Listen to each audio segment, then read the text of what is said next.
নববর্ষ উদযাপন করতে পরিবার নিয়ে নিউ অরলিন্স অঙ্গরাজ্যের রাস্তায় সাধারণের ভিড়। সব বয়সীদের আনন্দ উচ্ছ্বাসে সবে জমতে শুরু করেছে মহল। হঠাৎই সেই আনন্দ পরিণত হলো বিষাদে। বেপরোয়া এক ট্রাক এসে কেড়ে নিল হাস্যোজ্জ্বল মুখগুলো।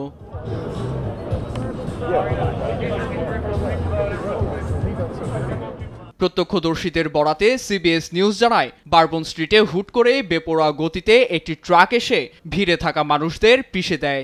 এতে মুহূর্তেই হাস্যোজ্জ্বল মুখগুলো নিথর হয়ে রাস্তায় লুটিয়ে পড়ে। এখানেই শেষ নয়। প্রত্যক্ষদর্শীদের দাবি, ট্রাক থেকে নেমেই এলোপাতাড়ি গুলি ছুড়তে শুরু করে চালক।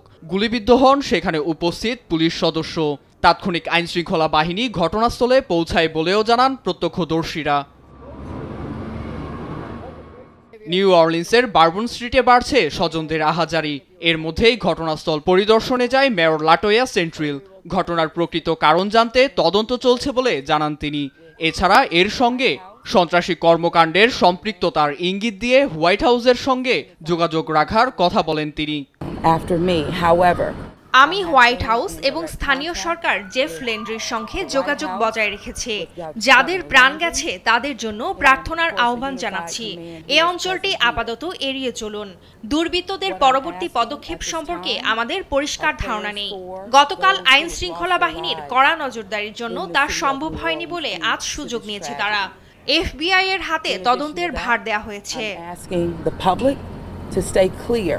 সাধারণের নিরাপত্তায় সবাইকে সহযোগিতার কথা বলেন অরলিন্স আইনশৃঙ্খলা বাহিনীর প্রধান।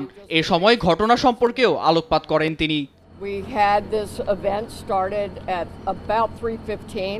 অন্য এক নিরাপত্তা কর্মী জানান, জব্দ হওয়া ট্রাক থেকে বিস্ফোরক উদ্ধার করেছেন তারা।